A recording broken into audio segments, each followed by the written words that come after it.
En tout cas, félicitations encore. Longonya lisusu epai na yo mama. Que toute la gloire revienne à Jésus. Kembo nyonso ezonge epai na Yesu. Que son nom soit béni. Kombo na ye pambolama. Amen. Amen. On acclame alors très fort Tobeti pour maboko Jésus. makasi pona Yesu beta beta beta beta beta beta. J'invite alors l'Assemblée à prendre la Bible. Nasenge na lisanga tozwa ba Biblia. Nous allons lire la parole de Dieu dans Ésaïe 38. Tokotanga lo bananzam na Isaïe tukumisatu na mwambe. Du premier verset au 8e verset. Nzela ya mbokino na nzela ya mwambe. Ésaïe 38. Mukanda Isaïe tukumisatu na mwambe. Du premier verset au 8e verset. Tobana nzela ya mbokino na nzela ya mwambe. J'invite alors toute l'Assemblée à se tenir debout Nasenge na lisanga mobimba totelema. afin que nous honorions la parole de Dieu. Botopesa lokumu na liloba na Nzambe. Et si donc vous avez trouvé ce merveilleux passage, Soki bozwi litangi ya kitoko kolekoyo. je vais lire pour chacun de nous Na kotangela moko na biso. au nom puissant du Seigneur Jésus-Christ. Amen. En ce temps-là, Na tango wana Ézéchias se fit malade à la mort. Ezekias abelaki pene ya kokufa. Le prophète Ésaïe, fils d'Amot, Mosakoli Esaya mwana na moto vint auprès de lui et lui dit: aye epai na ye mpe alobi na ye boye. Ainsi parle l'Éternel, Boye elobi Yawe, donne des ordres à ta maison, pesa mitindo na ndako na yo car tu vas mourir mpo okokufa, et tu ne vivras plus. okozala lisusu na bomoi te. Ézéchias tourna son visage contre le mur Ezekias abalusaki elongi atali etutu. et fit cette prière à l'Éternel. Asalaki losambo oyo epai na Yawe. Ô Éternel, Oh Yawe, souviens-toi que j'ai marché devant ta face avec fidélité et intégrité de cœur. kanisa ete natambolaki liboso na yo na bosembo mpe motema alima. Et je fais ce qui est bien à tes yeux. Mpe ngai nasalaki oyo ezalaki malamu na miso na yo. Et Ézéchias répandit d'abondantes larmes. Ezekias asopaki mai ya miso ebele. Puis la parole de l'Éternel fut adressée à Ésaïe en ces mots: Liloba na Nzambe epai Esaya na boye. Va et dis à Ézéchias: Kende mpe lobela Ezekiasa. Ainsi parle l'Éternel, Boye elobi Yawe, le Dieu de David, ton père. Nzambe ya Dawidi tata na yo. J'ai entendu ta prière. Ete nayoki libondeli na yo. Je vis tes larmes. Namoni pinzoli na yo. Voici, Tala, j'ajouterai à tes jours 15 années. nakobakiselo bamvula zomi na mitano. Je te délivrerai, toi et cette ville, Nakokangola yo na engumba oyo de la main du roi d'Assyrie. na maboko ya mokonzi na Sulia. Je protégerai cette ville. Nakobatela engumba oyo. Et voici, Petala, de la part de l'Éternel, kouta na Yawe, le signe auquel tu reconnaîtras que l'Éternel accomplira sa parole qu'il a prononcée. na nzela elembo oyo okoyeba ete Yawe akokisi liloba oyo alobi. Je ferai reculer de 10 degrés en arrière, Nakozongisa na badegele zomi na sima. avec le soleil, l'ombre de degrés qui descend, Na moi qui na est descendu sur le degré d'achat. oyo ekokita na degré likolo. Lakas. Et le soleil recula de 10 degrés, Pe moi ezongaki sima na badegele zomi. où il était descendu. Esiko ekitaki. Parole du Seigneur. Je l'aime et je l'accepte. On acclame très fort pour la parole de Kolinga Dieu. mibeta maboko makasi pona liloba na Nzambe soki pe meza bakisa mololo.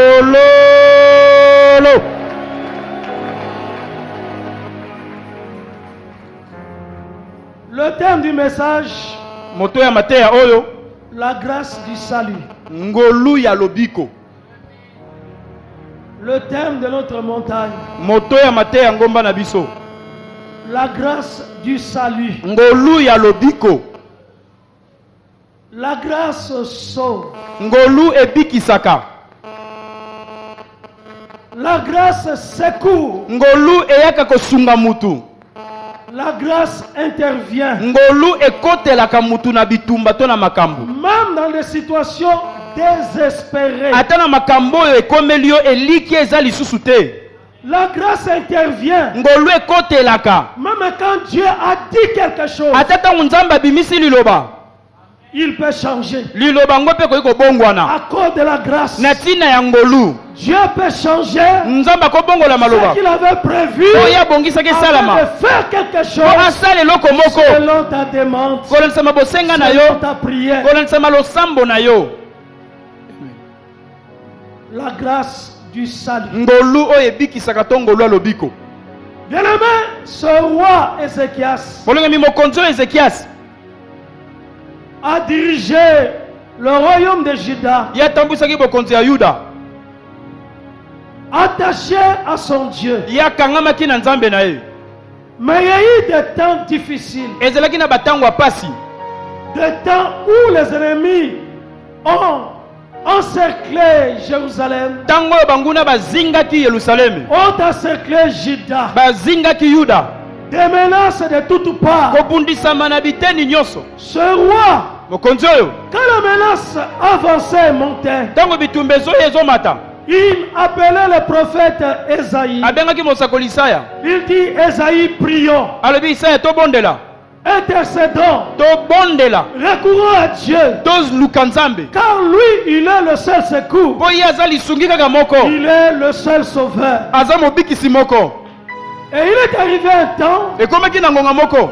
où il est tombé malade. Oyo bokono eyaki ezwi ye. Il est devenu gravement malade, Ye bande kobela maladi makasi koleka. près de mourir. Akomaki pene ya kokufa.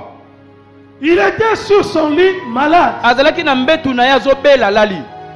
Et l'Éternel envoya le prophète Esaïe Yawe atindi mosakoli Isaya avec un premier message na sango ya liboso au roi Ézéchias. epai ya mokonzi Ezekiasa. Quand il est arrivé sur le chevet du roi, Tango akomi esika mokonzi alalaki sur son lit, na mbeto na ye, il dit, ainsi parle l'Éternel. alobi boye elobi Yawe. Ce n'était pas la parole d'Esaïe, Ezalaki malobe utaki na Isaya te. mais c'était la parole de Dieu. Ezalaki lilobo utaki epai ya Nzambe. C'est une déclaration de Dieu. Ezalaki litatoli ya Nzambe. Il dit à Ézéchias, Alobi na Ezekiasa, donne tes ordres tika maloba à ta maison. na ndako na yo. Prends tes dispositions, Zwa mabongisi car tu vas mourir po okokufa. et tu ne seras pas rétabli Yo. de cette maladie. Okobika na bokono yo te. C'est ce que Dieu lui a dit. Yango nde lilobo Nzambe atindaki beyebisa ye. Il ne sera pas guéri, Ye akobika te. il ne sera pas rétabli, Ye akozonga malamu il te. va mourir Akokufa. et il doit donner des ordres Esengeli asala testament pour sa maison. mpo na ndako na ye. C'est Dieu qui le dit. Nzambe nde alobi. Et quand Ézéchias a entendu, Tango Ezekias ayoki malobo oyo, son attitude ezaleli to lolenge na ye a changé les choses. ebongolaki makambo. Il a fait confiance en la grâce de Dieu. Ye atiaki motema na ngolu ya Nzambe. Il a fait conscience à la miséricorde de Dieu. Atiaki motema na bosawa ya Nzambe. Même si l'Éternel a dit Ata Yawe alobi qu'il mourra, ete nakokufa, qu'il ne te rétablira pas, ete nakobika te, mais à cause de sa grâce, kasi mpo na ngolu na ye, à cause de sa mpo miséricorde, na mawa na ye, il peut changer. Et akobongola la situation peut mpe changer. likambo ekobongwana. Bien-aimé, Molingami, la grâce ngolu est la réponse à toute situation. eza eyano na makambo nyonso. Ngolu ya Et Nzambe la réponse même quand Dieu dit quelque chose, eza eyano ta ntango Nzambe abimisi liloba. Dieu peut changer. Liloba ya Nzambe wana ekobongwana. La grâce de Dieu Ngolu ya Nzambe change le cours des événements. ebongolaka Et makambo la vie mpe bomoi d'Ézéchias ya Ezekias était totalement liée yango ekangamaki à la miséricorde de Dieu, na mawa ya à la Nzambe grâce de Dieu. na ngolu ya Nzambe. Il s'est dit dans son cœur, Alobi na motema na ye, Dieu est riche de miséricorde. Nzambe atonda na bosawa, Il est plein de compassion. atonda na mawa. Dieu est amour. Nzambe aza bolingo, Il m'aime. alingaka nga je crois nazondima qu'il peut encore intervenir. akoki lisusu kokotela Il ngai peut encore agir. akoki lisusu kosala Il n'est pas encore trop tard. ngonga nano eleki te Bien-aimé, il était condamné à la mort. molingami bakatelaki etumba kufa Selon la médecine. kolonisa mamunganga Condamné à la mort. bakateli etumba kufa Selon la médecine. kolonisa maminganga Irrécupérable. ye bakobikisa lisu te kolonisa mayele ya bato Irrécupérable. ye bakobikisa lisu te Selon les hommes. kolondisama bato Mais Ézéchias se dit, kasi ezekias alobi quoi que cela est le bilan, ata wana eza ndenge quoi bato que bateleli cela est le diagnostic, ata wana ndenge munganga moni je vais affronter le diagnostic. nga nakokutana nakobundisa Je vais ndenge affronter ce que le médecin dit. nakobundisa maloba minganga Je vais affronter la condamnation. nakobundisa etumbu bakateli nga Car la condamnation mpo etumbu peut être brisée ekobukana par la grâce de Dieu. na ngolu ya nzambe La condamnation etumbu peut être enlevée ekolongwa par la grâce de Dieu. kaka na ngolu ya nzambe Si toi tu es sauvé, soki yo obiki c'est parce que Dieu a brisé la condamnation. eza mpo nzambe abuka etumbu Si toi tu es devenu chrétien, mpo soki okoma mokristo c'est parce que Jésus mpo yesu a brisé le jugement, alongola a esambisele brisé la condamnation. abuka etumbu N'aie pas peur kobanga te des condamnations des gens, o maloba bato bazoloba mpona koyisa ye kobanga te des opinions des gens. makanisi ya bato N'aie pas peur ebangiso des te considérations de la nation. ndenge ekolo makambo bazomona Toi, yo crois ndimela et accroche-toi mpe kangama à la grâce de Dieu. na ngolu ya nzambe L'homme de Dieu, l'archibishop, moto na nzambe episkopo yango alobi Dieu impose sa grâce. nzambe atie ngolu ne na makasi Il impose sa grâce. atiango na nko La grâce de Dieu ngolu ya nzambe va s'imposer. ekomitiama na La grâce makasi de Dieu va crier. ngolu ya nzambe La ekoganga grâce de Dieu va parler. ngolu ekoloba Regarde la grâce de Dieu. talela ngolu ya nzambe Regarde Dieu de grâce. talela nzambe ya ngolu Le Dieu qui sauve nzambe oyo ebikisaka par la grâce. na ngolu Sauvé par la grâce. obikisami na ngolu Par le moyen de la na foi. nzela ya kondima Et cela, c'est un don de Dieu. yango eza likabo fele ya nzambe Le don de Dieu, likabo ya nzambe c'est la vie. eza bomoi C'est le secours. eza C'est lisungi la protection. eza kobatelama C'est l'élévation. eza C'est kotombama l'intervention de eza Dieu. kokotela ya Le nzambe secours de Dieu. lisungi ya nzambe C'est un don de Dieu. eza likabo kouta na nzambe Sauvé par la grâce. obikisami na ngolu Libéré par la grâce. okangolami na ngolu Il dit, je ne me tairai pas. alobi nakokanga monoko te Quoi que j'ai entendu, atako nayoki mais je peux encore recourir à ce même Dieu. nanu nazonge mpe nzambe oyo nakokende mpe nzambe wana Le Dieu qui m'envoie le message, nzambe atindeli nga sango je vais encore me retourner vers lui nakozonga epa na ye parce qu'il a des ressources illimitées. po ye aza na makoki ezanga Il ndelo a des ressources illimitées. nzambe aza na bamakoki ezanga ndelo C'est la source abondante. nzambe aza lizibu Je etonda rentre à la source. nakozonga na Et liziba je vais recourir à Dieu. nakolelela nzambe Lui-même qui a parlé, ye moko alobaki il peut parler à nouveau. akoki koloba lisusu Dieu qui a parlé, nzambe alobaki il peut encore parler. akoki koloba Et lisusu changer les mpe situations. abongola makambo amen Il peut changer akobongola makambo la situation qui se passe. likambo ekobongwana La Bible dit, biblia elobi Ézéchias, ezekiasa il n'a pas discuté. ye aswanaki na ye te na mosakoli Il a seulement tourné le visage ye azwi elongi ya balusi contre mur.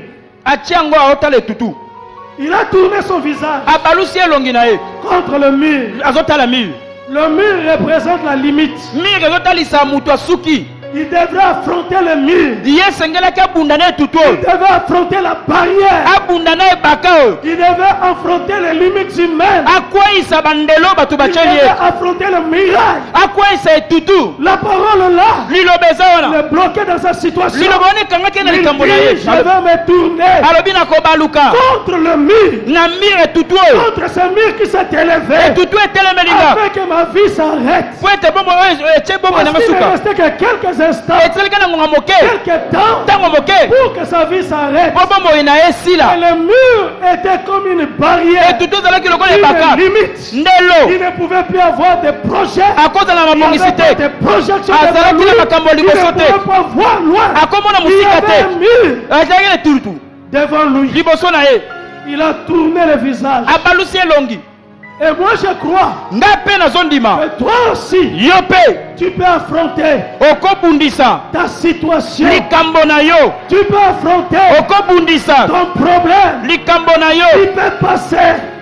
Et Dieu peut frayer un chemin Nzamba ko pasola nzela. au travers sa main puissante. Loboko ne nguye ko pasola nzela. Il a mis sa tête contre le mur Atie longi na ene tutu. parce qu'il ne pouvait pas aussi faire autrement. Akoke ko sala sundenge mususu te.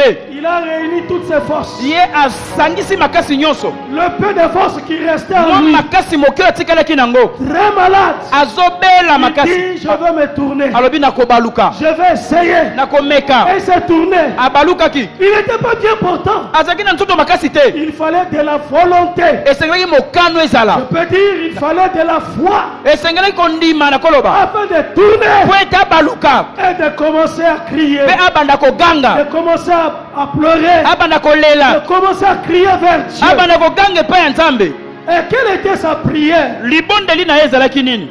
La Bible dit, Biblie elobi. Ézéchias se tourna son visage contre le mur Ezekias abalusi elongi nene tutu. et fit cette prière à l'Éternel. Asali losambo oyo epai na Yawe. Oh Éternel, Oh Yawe. souviens-toi Kanisa.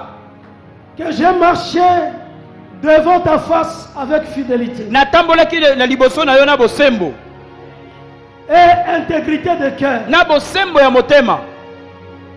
que j'ai fait ce qui est bien à tes yeux. Nasalaki oyo ezalaki malamu na miso na yo. Ton cœur est là. Motema no eza wana. Tu peux aussi témoigner Yo mpe okoki kotatola. si toi, tu marches avec intégrité. Soki otambolaka na bosembo. Si toi, tu fais du bien à Dieu, Soki osalaka bolamu epai ya Nzambe. aux yeux de Dieu, Osalaka bolamu na miso ya Nzambe. ton cœur est le seul juge. Motema na yo nde esambisi. C'est ton cœur qui doit parler. Kaka motema no nde yebi pe sengele loba. Car Dieu Po ete Nzambe écoute les prières du cœur. ayokaka mabondeli eutaka na motema. Et d'un cœur sincère, Motema oyo eza sembo. il a parlé à Dieu. Motema sembo elobelaki Nzambe. Je peux dire aussi Nakoloba pe que les éléments que Ézéchias a évoqués, makambo oyo Ezekias alobeli awa. ce sont le peu d'éléments que lui pouvait avoir Eza mwa moke ya makambo okoki kozala nango. afin de crier à Dieu, Po aganga epai ya Nzambe. de recourir à son secours. Ye aya kosunga ye. Mais moi et toi, Nga na yo nous pouvons recourir tokoki kozonga à Dieu epai ya Nzambe. sur la base de ce que Jésus a fait à la croix. Na moboko na oyo Yesu asala na ekulusu. Tu peux dire au Père, Okoloba na tata. Père, regarde Tata tala. ce que Jésus a fait. Oyo Yesu asala. Il a accepté de souffrir. Andimaki konyokwama. Il a accepté d'être flagellé. Andimaki babeta efimbo. Il a versé son sang. Ye atangisaki makila. Il est mort pour moi. Akufa mpo na nga. Il a payé le prix pour moi. Afuta motuya mpo na nga. Le jugement, la Esambiselo. condamnation Etumbu. était tombée sur lui. Ekweyaki likolo na ye. À cause de Jésus, Mpo na Yesu. secours Sunga. intervient. Kotelanga. À cause de Jésus, Kaka mpo na Yesu. intervient dans ma vie. Kota na bomoi na nga. La grâce de Dieu, Ngolu ya Nzambe. c'est ce que Jésus a fait. Eza oyo Yesu asala. Le salut, Lobiko. c'est ce que Jésus a fait à la Eza croix. musala oyo Yesu asala na ekulusu. Ce ne sont pas nos œuvres, Eza misala na biso mais te. les œuvres de Eza Jésus. misala ya Yesu. Il a fait à la Oyo croix. asala na ekulusu. Il a payé le prix. Afuta motuya. Et toi, tu as des choses à dire à Dieu Yo tena makambo koloba epai ya Nzambe. dans ta vie, Na bomoi na yo. avec ta situation Po ete likambo na yo. puisse changer. Ebongwana. Oui, bien-aimé, Iyo molingami. l'intégrité de ta vie, Bosembo ya bomoi na yo. c'est Jésus. Eza Yesu. La fidélité dans ta vie Bosembo na bomoi na yo. C'est Jésus. Eza Yesu. et l'esprit de Jésus Molimo na Yesu. peut t'aider Ekoki kosunga à yo. marcher Otambola. à la lumière de la parole de Na Dieu. pole ya liloba na Nzambe. Son esprit Molimo na ye. habite en toi. Avandi kati na yo. Son esprit Molimo na ye. contrôle ta vie Azokonza bomoi na et yo. tu peux parler Okoki koloba de Jésus dans ta vie. na ntina ya Yesu na bomoi na La yo. grâce de Dieu Ngolu ya Nzambe dans ta vie. na bomoi na yo. Bien-aimé, crois-moi, Molinga mindimelanga. ce que tu fais, Dieu voit. Oyo osalaka Nzambe amonaka. Ce que tu accomplis, Dieu voit. Oyo okokisaka Nzambe amonaka yango. Même si les hommes atabato ne peut pas tout voir. bakomona nyonso te Mais le Dieu qui est invisible, nzambe amonanaka te il voit tout. amonaka nyonso. La Bible dit, Biblia elobi ses yeux miso na ye parcourent toute la terre. ezotala mokili mobimba ezotambola. Dieu est attentif. nzambe aza na Il bokebi voit tout ce qui se passe. amonaka nyonso esalamaka. Et Dieu, nzambe il change des situations. abongolaka makambo. Il a commencé à verser les larmes. abandi kotangisa pinzoli. Bien aimé, il y a des larmes, pas de tristesse, bolingami eza na bapinzoli mosusu ya mawa te. mais des larmes poussées par l'Esprit de Dieu. bapinzoli ezobima na nzela ya molimo na nzambe. Les larmes descendent. pinzoli ezotanga. Tu n'es pas triste, yo oza na mawa te, mais tu es rassuré. oza na kondimisama Il est là. ete aza wana. Les larmes qui sont les larmes d'exaucement, pinzoli ya moto nzambe ayanoli. les larmes qui descendent, pinzoli ezotanga qui crient exaucement, ezoganga qui koyanolama crient miséricorde, ezoganga qui bosawa crient grâce ezoganga ngolu devant Dieu. liboso ya nzambe. La Bible dit, biblia elobi d'abondantes larmes atangisaki pinzoli ebele se sont coulées etangi sur ses joues. na matama na ye Il a pleuré. ya leli. Il a pleuré non pas comme une situation d'impossibilité, aleli te lokola likambo na mais ye il a ekoyanolama réuni à te. Dieu, ye azongaki epa le nzambe, Dieu qui sauve, nzambe oyo abikisaka, le Dieu qui secourt, nzambe oyo asungaka, le Dieu qui répond. nzambe oyo apesaka eyano. Bien aimé, bolingami Dieu directement arrêta le prophète Esaïe. nzambe na mbala moko atelemisi mosakoli Esaïe qui sai sortait, qui voulait rentrer, isa banda kobima azozonga ne ndako. après avoir accompli sa mission. na nsima kokokisa mosala nzambe Sa atindaki ye. mission était quoi? mosala yango ezalaki nini? D'aller annoncer à Ézéchias kende kolobela ezekias qu'il prenne ses dispositions. ye asala testament na bamala basuka akokufa Il ne vivra plus. akobika lisusu te. La mission était terminée mosala esilaki parce que le prophète mpo mosakoli est là pour dire aza wana mpona ce koloba que Dieu a dit. oyo nzambe alobi. Or, il a dit nzonga nde alobaki ce que Dieu a dit. oyo nzambe alobaki. C'est que sa mission était terminée. eloba mosala na esili Et il est rentré chez lui. azozonga epai na ye Il rentrait. azozonga Mais en cours de chemin, na katikati ya pendant nzela qu'il mettait des pas, wana azotambola je lui dis nzambe arrête-toi. alobi telema Rentre encore zonga lisusu vers Ézéchias. epai ezekias Parce que j'ai encore mpo quelque chose à dire. à naza lisu na Ézéchias. likambo ya kolobela ezekias wana. Bien aimé, molingami la prière libondeli d'Ézéchias ya ezekias a obligé etindikaki na makasi Dieu nzambe à parler encore aloba lisusu au prophète na mosakoli Esaïe ezai de rentrer azonga vers Ézéchias. epai ezekiasa.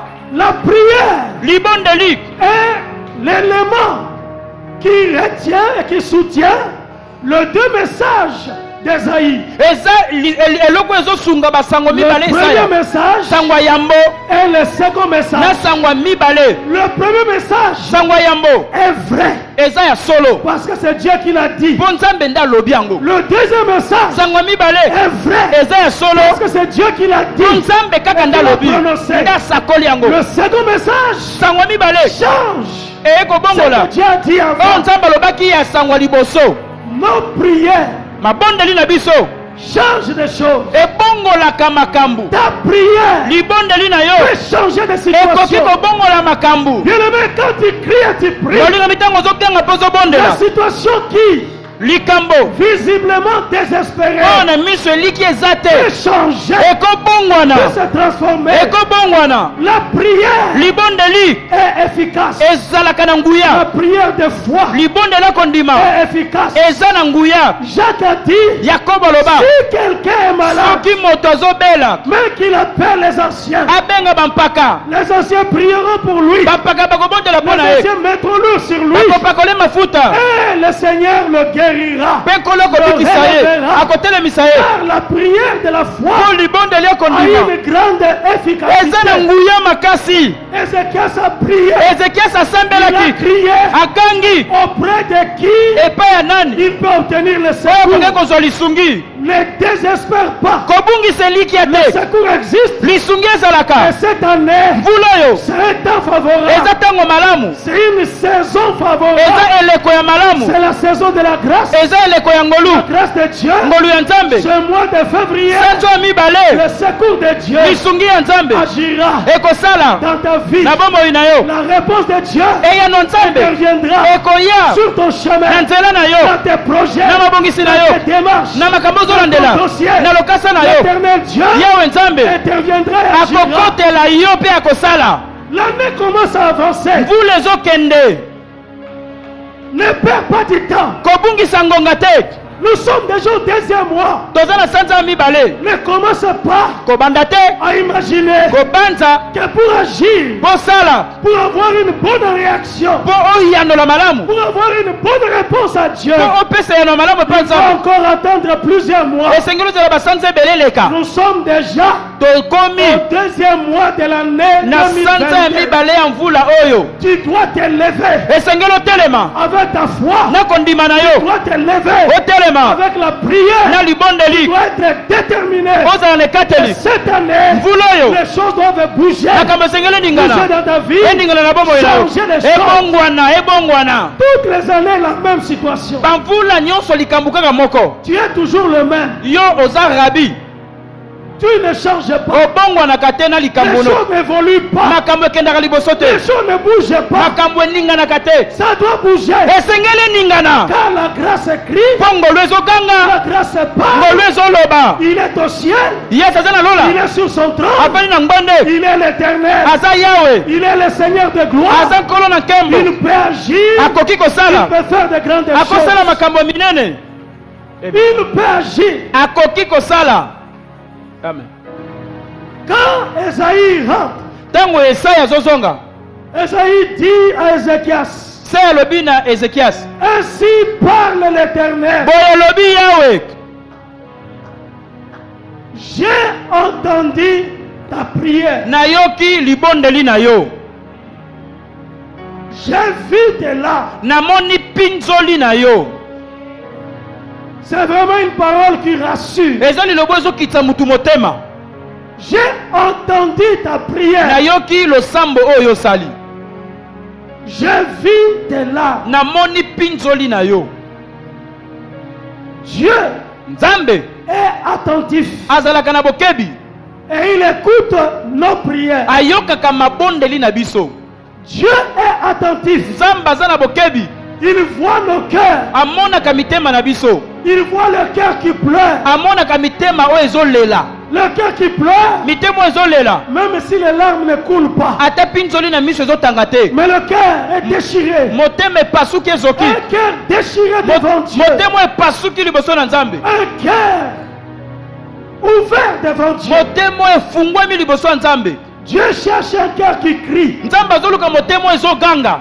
Dieu cherche une âme qui se répand devant Dieu. nzambe azoluka mpinzoli oyo ezotanga liboso na ye Dieu cherche une âme elimo oyo qui se répand devant oyo Dieu. esopani liboso na ye Répands ton âme. sopa ye molimo na yo Déchire ton cœur. pasola motema na yo Crie à partir du cœur. ganga kouta na motema Élève une prière sincère. sala libondeli ya malamu Crie à Dieu. ganga epai ya nzambe Il entend, il écoute. ayokaka Il ayokaka voit et il exauce. amonaka mpe ayandolaka Il dit à Ézéchias, alobi na ezekiasi j'ai entendu ta prière. nayoki losambo na yo J'ai vu tes larmes. namoni mpinzoli na yo Crois-tu ozondima que Dieu entend ta prière? ete nzambe ayokaka losambo na yo Crois-tu yo ozondima que Dieu voit tes larmes? nzambe azomona mpinzoli na yo Crois-tu ozondima que Dieu connaît ta vie? nzambe ayebi bomoi na yo Crois-tu ozondima que Dieu connaît tes besoins? nzambe ayebi bosenga na Il yo connaît tes désirs? ayebi baposa na yo Crois-tu yo ozondima que Dieu s'intéresse à toi nzambe ayebi yo et que ta vie ete bomoi na a yo une importance pour lui? eza na ntina epa na ye Que ta vie bomoi na yo a-tu pris?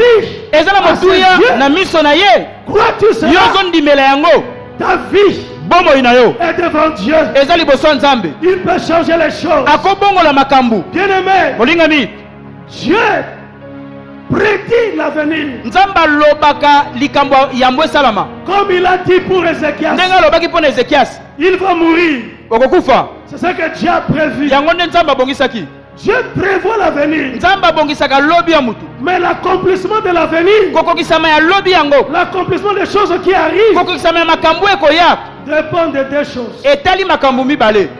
Le plan de Dieu Mabongisi ya Nzambe et nos prières. pe mabondeli na biso. Amen.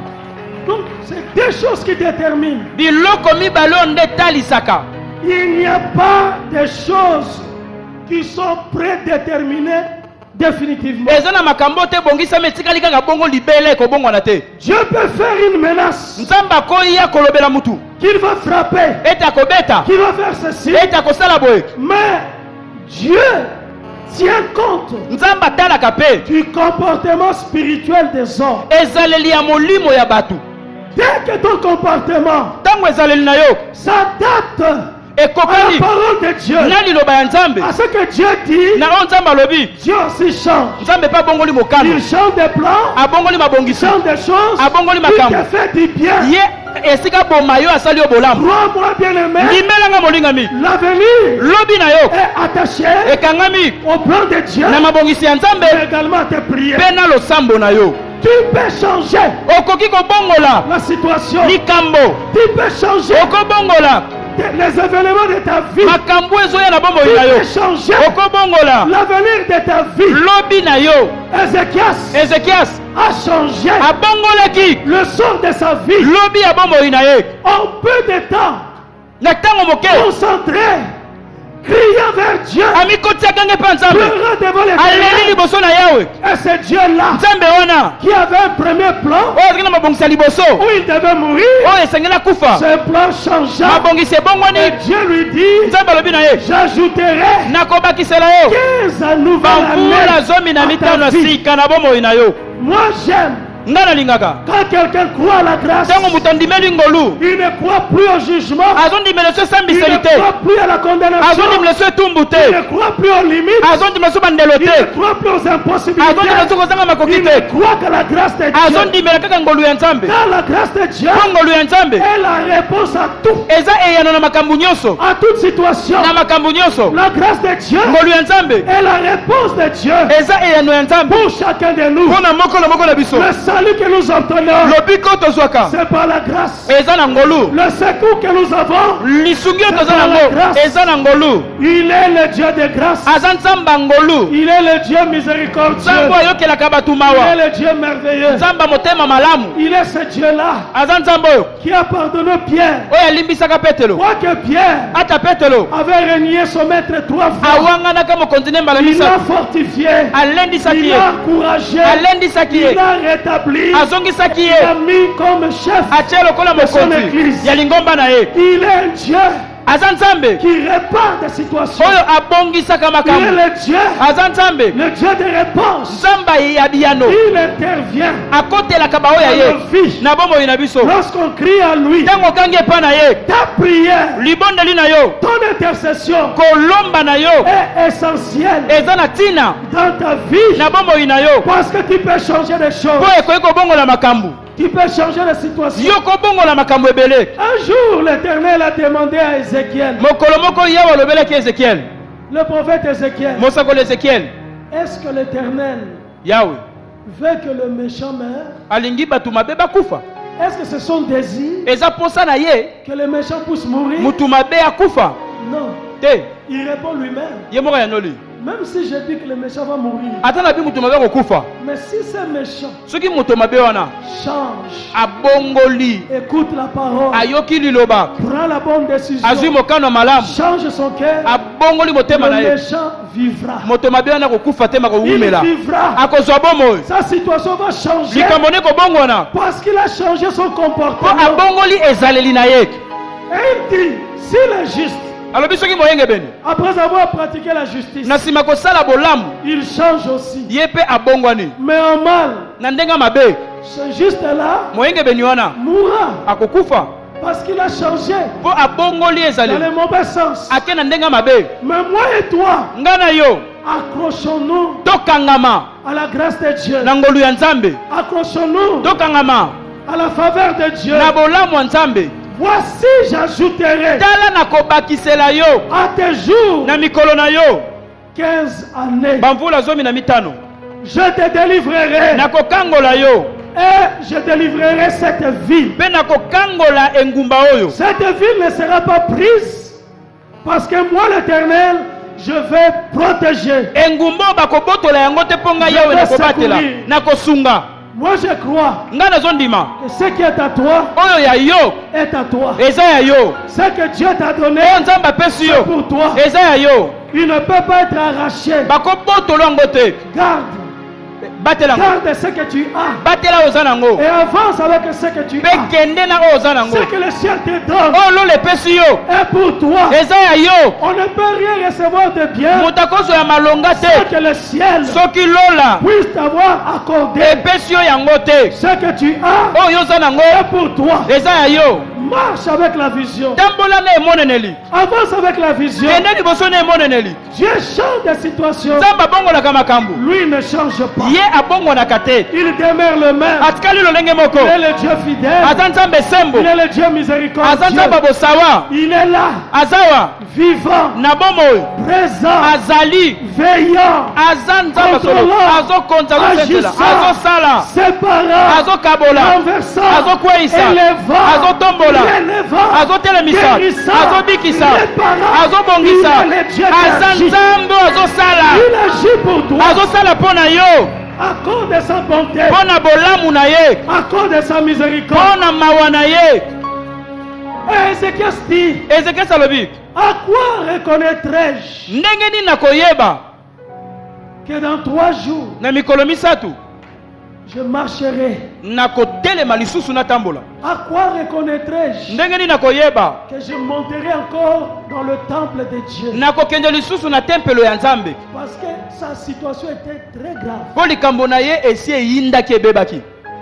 Qu'il puisse se relever encore, Atelema lisusu, qu'il puisse marcher encore, atambola lisusu, qu'il puisse aller au temple akende na tempelo, et élever l'Éternel. atombola Yawe Dans 3 jours, na mikolo misato, tout cela va se faire. nyonso ekosalama. Il dit au prophète Esaïe, Alobi na mosakoli Isaya, à quoi reconnaîtrai-je? ndenge nini nakoyeba makambo oyo?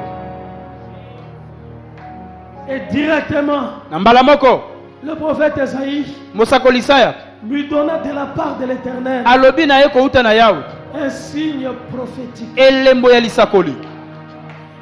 Il dit, Alobi ce que je viens de dire oyo nauti koloba va se réaliser. ekosalama. Ce que je dis pour ta vie Oyo nalobi mpo na bomoi na yo va s'accomplir. ekokokisama. Ça va déjouer les médecins. Yango ekolekela minganga, Ça va déjouer la science. yango ekolekela mayele ya bato, Ça va ridiculiser l'intelligence des hommes. ekosambwisa mayele ya bato. Effectivement, dans 3 jours, Na tembe te na mikolo misato cela va se faire. ekosalama. Et quel était le signe? Elembo ezalaki nini? Dieu dit, Nzambe alobi le soleil moi va reculer. ekozonga nsima. Oh, Le soleil va reculer. moi ekozonga nsima. Auparavant, Dieu Na liboso Nzambe avait dit à Josué, alobaki na Yoshua, le soleil va s'arrêter. moi ekotelema. Et le soleil s'arrêta Moi etelema afin que Josué po ete Yoshua puisse gagner la victoire. alonga banguna na ye.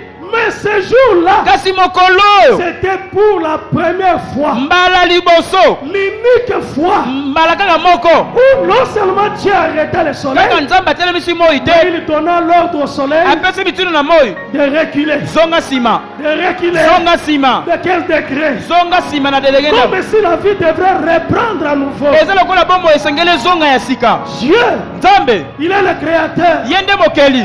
Dieu Nzambe n'est pas limité ye aza na ndelo te par les lois physiques. na mibeko ya bato. Dieu Nzambe n'est pas limité ye asuki te par des principes naturels. na mibeko ya bato. Dieu Nzambe peut changer akobongola ce que lui-même a créé. oyo ye akela abongoli yango. Dieu, Nzambe il peut faire des choses akosala makambo étonnantes, ya kokamwa des miracles exceptionnels bikamwa oyo esalama à te cause de la grâce. mpo na ngolu. Attends-toi Zela cette année mbula oyo à vivre obika un miracle exceptionnel. bikamwa oyo nano esalama Toi, te. tu es exceptionnel. Yo oza na ndenge na Tu n'es yo, pas un homme ordinaire. oza lokola mutu Tu nyonso n'es pas te, comme monsieur le tout le monde. oza moto ya bato nyonso Ne te. t'attends pas Yesu à trouver le travail. kozela tozwa mosala Mais tout le monde trouve le ndenge bato travail. nyonso bazwaka mosala. Ne t'attends pas Kozela te à te marier. obala Mais tout le monde se marie. ndenge bato nyonso babalaka Ne t'attends pas kozela à te voyager. ovoyage Le processus de tout le monde. ndenge bato bakendaka boyeboye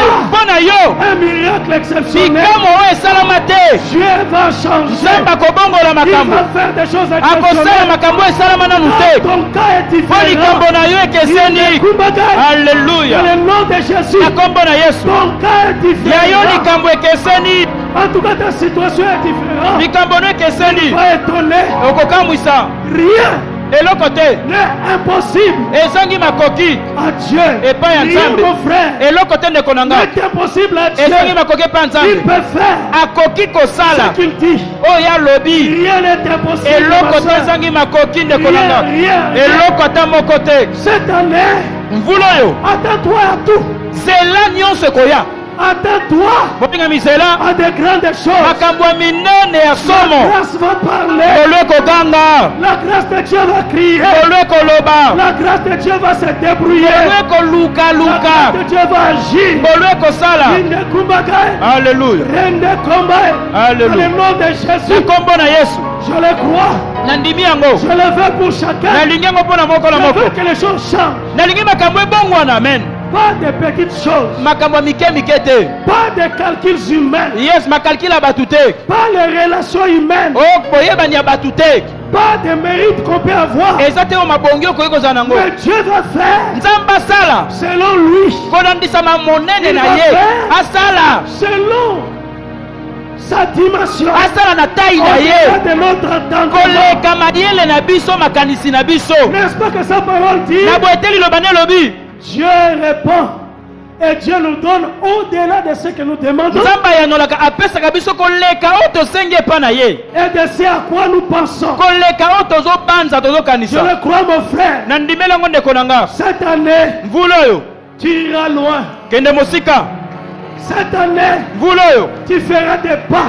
okosala matambe En tout cas, ce mois de février, sanzo ya mibale les choses bougent. makambo ezoningana Là où les gens esika bato croyaient attachés, bakanisaki bakangi yo la main de Dieu, loboko ya nzambe la grâce de Dieu ngolu ya nzambe va briser les murs. ekobuka bitutu Le mur sera brisé. bitutu ekokwea Au nom de jésus le mur sera brisé. jeriko ekokwea Tu passeras. yo koleka Les limites seront déchirées. bandelo Il va ekopanzana détruire les ye limites. kobebisa bandelo Les limites bandelo de ta famille. ya libota na yo Les limites de ton histoire. bandelo lisolo ya bomoi na Toi, yo tu es yo ozali celui que Dieu dit que tu es. moto nzambe alobi ozali Le Dieu véritable. nzambe ya Il est malonga le faiseur de ye nde l'histoire. mosali na lisolo Celui qui crée une nouvelle histoire. akosala lo lisolo ya Celui sika qui transforme les choses. ye nde abongolaka mambi Il va te changer. akobongola yo Il va agir. Il akosala va faire de grandes choses. yesu akosala makambo minene Afin que toi, tu puisses vivre. Tu puisses manger. yo bika Tu olia puisses te rassasier. otonda Tu puisses être en bonne santé. ozala na nzoto makasi Tu puisses te réjouir de la vie. osepela mpo na bomoi oyo nzambe apesi yo La vie. bomoi Il y a beaucoup de joie dans la vie. eza na esengo ebele na bomoi yes La vie, ce ne sont pas des pleurs seulement. bomoi eza bololo te kolela kaka te Il y a un temps pour tout. likambo na likambo eza na ntango nango Il y a un temps pour pleurer. eza na ntango ya kolela Il y a un temps pour se lamenter. eza na ntango ya komilela Mais il y a un temps aussi pour se réjouir. eza mpe na ntango osepela Il faut ce temps.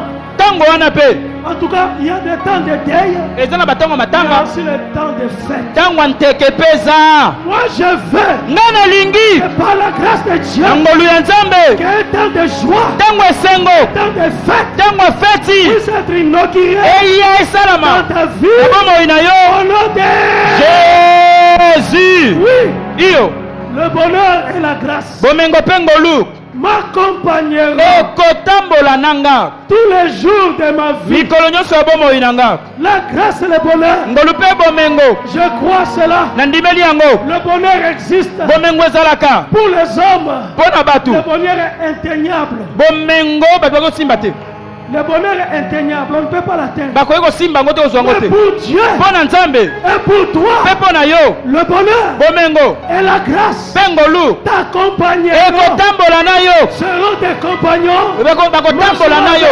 bakozala mapasa bazotambola na yo. Okobika bomengo, Tu vivras de la grâce. okobika ngolu. Il y a un couple inséparable. eza na mapasa oyo bakokabola te. Binôme. Eh, Biloko mibale. bakokabola te. Tu as la grâce, Yo oza na ngolu, tu as le bonheur. oza na bomengo. Tu as le bonheur, Bomengo yango tu as wana la grâce. ngolu yango C'est un mibale. couple inséparable. Eza bamapasa oyo bakokabola te. En termes de mathématiques, on dit binôme. Binôme mibale, Donc binôme. mibale. Il n'y a que ces choses-là. Kaka biloko oyo Tu crois à la grâce. ondimeli ngolu, Crois au bonheur. ndimela mpe bomengo. Tu crois à la grâce. ondimeli ngolu, Vis dans le bonheur. bika bomengo.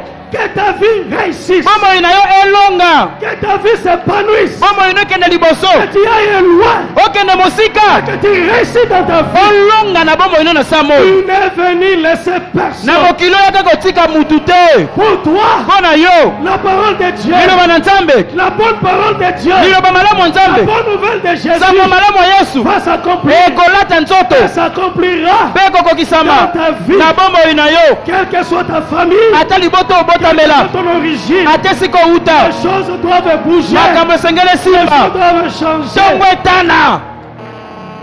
Amen. Bisoyo, Biso oyo soki Yesu te. soki ngolu te. Papa, Bisoyo, loba soki ngolu na Yesu te. nde tolimwa. Oh Yesu. Expérimente la grâce de Dieu. Bolingami bika mona ngolu ya Nzambe. Expérimente la grâce de Dieu. Bika ngolu ya Nzambe. Amen. La grâce de Dieu te suffit. Ngolu ya Nzambe koki mpo na yo. La grâce de Dieu est suffisante. Ngolu ya Nzambe koki. La grâce de Dieu c'est tout pour toi. Ngolu ya Nzambe eza nyonso mpo na yo. Le secours, Lisungi, le salut, lobiko, par la grâce de na Dieu. nzela ya ngolu ya Au Nzambe, moyen de la foi. na nzela ya kondima, C'est un don de Dieu. eza likabo ofele ya Nzambe. La grâce de Dieu pour toi. Ngolu ya Nzambe mpo na La yo. grâce crie. Ngolu eganga, Crie à eganga, ta porte. na ekuke na yo. Que la grâce crie. Ngolu eganga, Et que la grâce parle. mpe ngolu eloba mpo na yo. Je veux que tout au long de ces mois, nalingi sanzo mobimba, que la grâce parle. ngolu eloba, Que la grâce crie. ngolu eganga, Que la grâce fait bouger des choses. ngolu eningisa makambo, Que le monde voit mokili emona la manifestation de la grâce de Dieu. kotalisama bilembo ya ngolu ya Nzambe, La manifestation de la grâce de Dieu. kotalisama ya ngolu ya Par les Nzambe miracles, na nzela tu bikamwa vas vivre oyo kobika par des réponses na biyano que tu vas expérimenter. oyo kozwa Mon frère, la grâce ndeko na nga de Dieu. ngolu na Nzambe, Je le crois. namdimeli yango. Ma soeur, la grâce de Dieu. ndeko na nga mwasi ngolu na Nzambe, aleluya. La grâce de Dieu. ngolu ya Nzambe Source de salut. siba alobiko, La grâce de Dieu. ngolu ya Nzambe La réponse pour ta vie. eyano mpo na bomoi na yo. La grâce enlève la tristesse. ngolu elongolaka mawa, La grâce apporte la joie. ngolu ememaka esengo, La grâce sécurise. ngolu ememaka kobatelama, Elle protège. ebatelaka. La grâce est une clôture de ta vie. ngolu eza lopango ya bomoi no ezingi, Ta vie est clôturée. bomoi na yo ezipami ezingami na ngolu ya Nzambe. Mon frère, que la grâce de Dieu t'accompagne. monanga ngolu na Nzambe etambola Que na la yo. grâce parle pour ngolu toi. eloba mpo na yo. Mon frère, que la grâce parle pour ndeko nanga toi. ngolu eloba mpo na yo. Dans le nom de Jésus, na kombo na Yesu, la grâce de Dieu. ngolu ya Nzambe, Que le secours crie. lisungi ya Nzambe Le eganga, salut crie. lobiko eganga. Car hier, we lobi eleki c'était Ézéchias. ezalaki Ezekiasa, Aujourd'hui, lelo c'est toi. eza yo. Hier, lobi eleki c'était Ézéchias. ezalaki Ezekiasa, Mais aujourd'hui, lelo c'est toi. eza yo. Toi, yo Ézéchias d'aujourd'hui. Ezekiasa lelo C'est toi. eza yo. Ézéchias aujourd'hui. Ezekiasa lelo ya Yesu Kristo. Vive le miracle. nalingi omona bikamwa, Que le soleil recule. moyo ezonga nsima, Que le soleil recule. moyo ezonga nsima.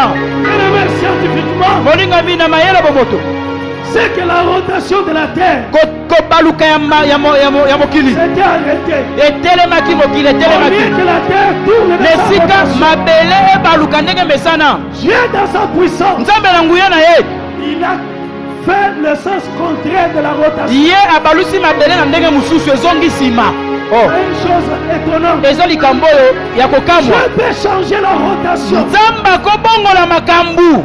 La rotation de ta vie. kobaluka ya bomoi na yo Il peut te faire roter. nzambe akobalusa yo Afin que toi tu puisses arriver. po ete yo koma Il peut te faire changer. nzambe akobongolisa Afin que makambo les choses bougent. po eningana Là où il y avait le socle de ta vie, esika moboko bomoi na yo il peut changer. akobongola yango Le socle, le fondement moboko de ta vie, ya bomoi na yo il peut changer. akobongola yango Il change ton histoire. abongolaka lisolo Il change ton histoire. tika bongola lisolo na yo Il change ton histoire. amen Il change ton histoire. amen Que ton histoire change. lisolo na yo ebongwana À toi de la grâce de na Dieu. ntina ya ngolu ya nzambe Ézéchias d'aujourd'hui, ezekiasa lelo c'est toi. eza yo C'est toi. eza yo C'est toi. eza yo Tu auras la longévité. bomoi molai mpo na yo Vie pour toi. bomoi mpo na yo Toi qui as proclamé la mort. yo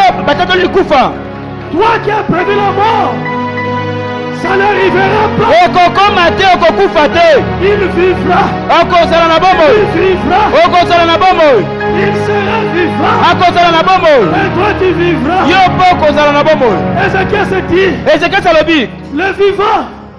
Le vivant. yes C'est celui qui loue l'éternel. moto ya bomoi nde akokumisa yawe Le vivant loue l'éternel. bato ya bomoi nde bazokumisa yawe Toi tu me donnes la vie. yo opesinga bomoi Afin de te louer. mpo nakumisa yo Afin de t'exalter. mpo nakembela yo Afin de t'élever. mpo natombola yo Tu vivras. kolinga mokowumela Et tu raconteras les œuvres de okotatola bikamwa ya yawe Tu les vivras okobika sur ton chemin na nzela na yo des bienfaits, babolamu des bénédictions, mapamboli beaucoup de grâce. bangolu ebele Dans le nom de Jésus. amen Au nom de jésus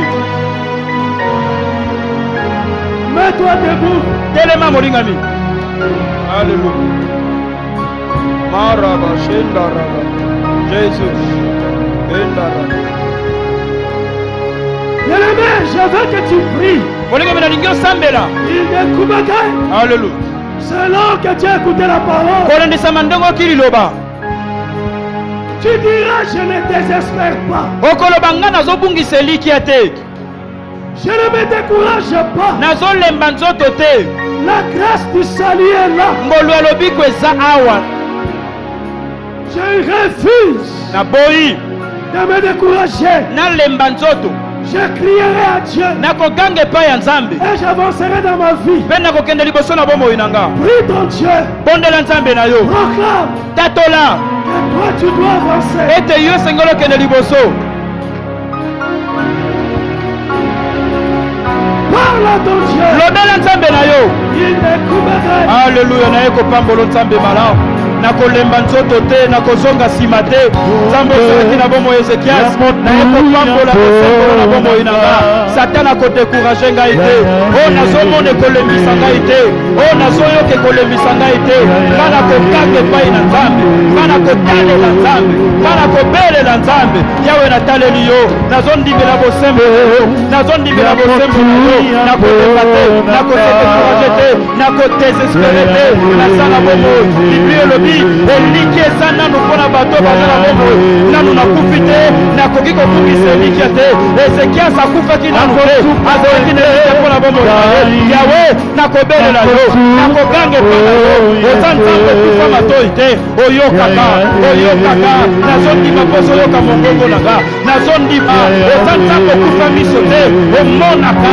ozomona tata nakozadekuraje te naza na elikya epai na yo nasambelaka nzambe abomoi nasambelaka nzambe abongolaka makambo nasambelaka nzambe abongolaka basituation yango na ntongo lelo naye kopambola yo naye kokumisa yo nakolemba nzoto te monde visible oyokaka monde invisible oyoka nga nakosedekuraje te nakobungisa elikya te nakobungisa elikya te nakolemba te nakotala nsima te nakozonga nsima te nandimeli nzambe bikamwa nandimeli nzambe bakomi nyonso nazondima seigneur nazondimela bakomi na yo nazondima nazondima yanga likambo ekobongwana ekobana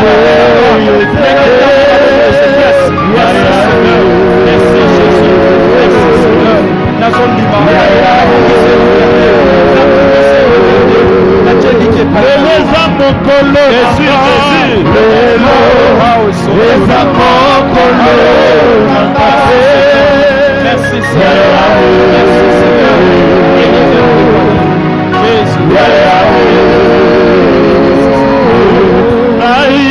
nakosuka boye te ngai nakosuka boye te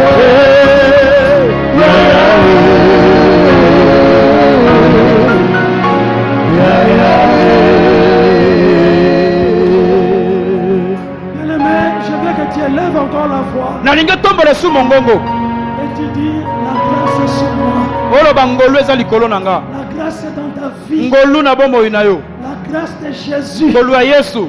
Parle. Loba. La grâce est crie. Ngolu egangaka. Proclame la grâce. Tatola ngolu na bombo inayo. Ta vie c'est la grâce. Bombo ino eza ngolu. La vie que tu mènes c'est la grâce de bombo Dieu. yo za nango eza ngolu ya Nzambe. Parle dans le nom de Jésus. Loba na kombo na Yesu. Tu crois la grâce. Eto zondimela ngolu. Tu comptes sur la grâce. Ozota motema na ngolu. Tu cries derrière la grâce. Ozokanga na se ya ngolu. La grâce de Jésus. Ngolu ya Yesu. Sur ta vie. Na bombo inayo. Dans le nom de Jésus. Na kombo na Yesu. Yawe na ye kopambola yo. Nazondimela ngolu no na bombo inanga. Nazondimela ngolu na yo na vi nanga. Ngolu ebikisaka. Ngolu elongisaka. Ngolu ekangolaka. Nazondimela ngolu wana. Bombo inanga eza na se ya ngolu. Nazotambola na se ya ngolu. Nazopika na se ya ngolu. Nachetembete na ngolu na yo. Me na tongwa lelo nazondimela ngolu. Nazondima misala ya ngolu na bombo inanga. Ndenge ngolu esalaki na bombo Ezekias. Ngolu epesaki ye bombo. Ngolu ebakiselaki ye mikolo. Nazondimela ngolu na yo. Ngolu eza likolo ya bombo inanga. Ngolu ya koloko. Ngolu ya lobiko. Ngolu ya sante malamu. Ngolu ya kopambolama. Ngolu eza likolo ya bombo inanga. Nataleli ngolu. Nataleli ngolu. Nayekameli ngolu. Natongami na ngolu. Nakotambola na se ya ngolu. Nazolikia na ngolu. Nandimeli ngolu. Ngolu ya Nzambe na bombo inanga. Ngolu ya lobiko na bombo inanga. Ngolu ya kobatelama eza likolo nanga. Ngolu ya kofuluka eza likolo na bombo inanga. Nandimeli ngolu. Nandimeli ngolu. Nandimeli ngolu. Nandimeli pe bomengo na bombo inanga. Nandimeli ngolu. Nandimeli pe bomengo na bombo inanga. Naza na se ya ngolu. Naza na se ya ngolu. Ngolu ezokanganga. Ngolu ezokanga na bombo inanga. Ngolu ezopasolela na nzela. Nzela ezali ngolu ezosala nzela. Ngolu ezokweyisa bamir. Ngolu ezopasolela na nzela. Ngolu ezobongola basango ya mabe. Ezokomisa sango ya mabe, sango ya malamu. Ngolu ezobongola badesizio ya mabe. Ezokoma badesizio ya malamu. Ngolu ezobongola pasi. Ezokoma esoko na bombo inanga. Ngolu ezobongola maladi. Ezokoma guérison. Ngolu ezobongola kufa. Ezokoma bombo. Nazondimela ngolu. Ngolu ememaka transformation. Ngolu ememaka changement. Ngolu ebongolaka badesizio. Ngolu ebongolaka bacirconstance. Nazondimela yango. Na ntongo lelo. Na bombo ya mawa. Na kuwa. Nazondimela ngolu. Ngolu na vi nanga. Nasikami na ngolu ya Nzambe. Naza na se ya clôture ya ngolu. Ngolu esingi nga. Ngolu ezokambanga. Ngolu ezolongisanga. Esika bato balonga te ngolu ezolongisanga. Ngolu ebikisaka Ezekias. Ngolu wana ezobikisa. Ngolu wana ezokangola. Ngolu wana ezobikisa. Ezotombola. Au nom de Jésus. Lève alors le deux mains. Tombola maboko mibale. Seigneur Dieu, Kolo Nzambe. que ta grâce Tikete ngolu na yo. surabonde dans chaque vie. Etonda esopana na bombo ya moko na moko. Que l'histoire change. Lisolo ya bombo ina bango ebongwana. Que le changement bonne nouvelle arrive. Mbongwana ya sango malamu ya. Que le miracle exceptionnel arrive dans chaque vie. Kamwa ona no salamate e na bombo ya moko na moko. Je veux que tu réussisses. Nalingi olonga. Que le mur soit brisé. Bitutu Que ekweya. le chemin s'effraie. Nzele salama. Dans le nom de Jésus. Amen. Que le sang couvre. Makile zipa. Le sang couvre. Makile zipa. Tout ce mois de février. Sanzo ya mibale La mobimba. grâce de Jésus. Ngolu ya Yesu. Le sang de Jésus. Makile ya Yesu. Au nom de Jésus. dis 3 fois, je le crois. Je le crois. Je le crois. Je le crois. Dis 3 fois au nom de Jésus. Au nom de Jésus. Au nom de Jésus. Au nom de Jésus. Dis 3 fois Amen. Amen. Amen. Amen. Go. Puisse accompagner chaque vie. Etambola na bomo ya moko la Je moko. proclame le miracle. Na tatoli bikamwa. Je proclame le miracle. Na tatoli Je bikamwa. proclame le Na miracle. tatoli bikamwa. Je proclame le Na miracle. tatoli bikamwa. Au nom de Jésus. prends le corps du Seigneur. Lia nzoto ya nkolo. Au nom de Jésus. Amen. Soki ndoki alei moto bakomatisa ye bapete. Soki ameli makila ya moto bakomatisa ye bakladeo. Bongo biso toliaka na biso toya Yesu. Bongo biso tomelaka makila oya Yesu. Tokozala te mokila, tokozala kaka moto. Po makila na Yesu ekokaka koleka makila ya moto. Tokozala te mokila, tokozala kaka moto. Po makila na Yesu ekokaka koleka makila ya Abeleo. Na yebi Yesu yozali nezabe. Yoko kanisolo na moto te o Yesu na ngai. Tanto na ngai oyele kibonene. Ete mokolo moko na mona elongi na yo. Lève la coupe du sang. Tombola kopo makila. De la main droite, élevez la coupe. Na loboko mobali tombola yango. Dans la nuit, il fut livré. Na buto akabamaki. Après avoir partagé le pain, Na simaneko kabola lipa. il leva la coupe. Na tombola ki kopo. Cette coupe du sang Kopo ya makila. a été présentée pour notre vie, Yango etalisamaki pona bomo ina biso. pour notre salut, Pona lobiko na biso. pour notre libération, Pona kokangola na biso. pour notre rédemption. Pona kosomba na biso. Voici le sang. Tala makila. Voici le sang. Tala makila. Voici le sang qui a été versé. Tala makila o esopana ki. Voici le sang de Jésus. Makila ya Yesu. Le sang. Makila. Le sang. Makila. Le sang. Makila. Le sang. Makila. Le sang. Makila. Le sang. Makila. Le sang. Makila. Dans chaque maison. Na ndako moko na moko. Dans chaque vie. Na bomo ya moko na moko. Dans chaque existence. Na bozali ya moko na Que moko. ce sang crie grâce. Makilo eganga ngolu. Que la grâce de Jésus Ngolu ya Yesu. puisse se déployer sur chaque vie. Evita esopana na bomo ya moko na Le moko. sang de Jésus. Makila ya Yesu. La sécurité sous le sang. Kobatela manase ya La makila. protection sous le sang. Kobomba manase ya Le sang makila. de Jésus. Makila ya Yesu. Le sang. Makila. Le sang. Makila. Le sang. Makila. Le sang. Makila. Au nom de Jésus. prends maintenant le sang. Mais là, ça c'est puis Makila. Au nom puissant du Seigneur Jésus. Amen. Oh Adonai, Adonai, sois le maître de mon cœur. Adonai, c'est bien-être qui demeure. Adonai, sur ton nom je m'établis. Adonai, sur ta main je m'accomplis. Adonai, le plus grand de tous les noms. Adonai, le plus fort de tous les temps. Adonai, viens Seigneur couler en nous, dans cet torrent d'amour, le parfum qui nous rend fous. On se tient debout Otelemi. et on lève à moitié le main. Totombolo maboko na katikati. Seigneur, nous voulons te dire merci Kolo tonongi kotonda yo. pour l'œuvre de la croix. Pona musala ne koloso. Nous voulons te dire merci pour le sang de l'alliance. Kotondo pona makila boyokani. Nous voulons te dire merci, Seigneur, pour notre salut, Kotondo pona lobiko na biso. pour ton secours Pona lisungi na yo. que tu nous apportes. Oh yozo pesa biso. Aujourd'hui, nous Le- sommes Ézéchias. Le loto zaba Ezekias. Nous voulons vivre le miracle. Tolingi to bika Nous voulons bikamo. vivre la transformation, To bika mbongwana. le changement de l'histoire. Lisolo bongwana. Tu y as parlé Olobaki. et tu as encore parlé. Pe olobaki Moi, lisusu. je crois Ngana que zondima. ce n'est pas encore fini. Na lesilite. Tu agis encore. Ozo sala. Tu es sur ton trône. Ovani na Tu ngwende. travailles pour ton peuple. Ozo Nazosala pona libota na à yo. cause de ta grâce, Pona ngolu na yo. à cause de ta Pona miséricorde, bosawa na yo. à cause de ta bonté. Pona boboto na yo. Je te présente ton peuple, Natali so libota na yo. acquis par ton sang. Oyo zo na nzela Le makila. peuple que tu as racheté Libota toi-même, sikola yo moko. je le recommande à ta grâce. Nazosi ba na se ngolu na Je yo. veux que l'amour du Père, Nalingi bolingo tata. la grâce du Fils, Ngolu ya mwana. la communion du Saint-Esprit Moko ya molimo mosantu. soit avec chacun. Ezala na moko na moko. Je bénis la semaine de chacun. Napamboli poso moko na Je moko. bénis les mois de chacun. Sanza moko na moko Au nom pambola. puissant du Na Seigneur kombo na ngwe na Jésus. nkolo Yesu. Et que toute l'assemblée Esanga mobimba. dise 3 Kolo fois bambala misatu. Amen, Amen, Amen. Amen, amen, amen.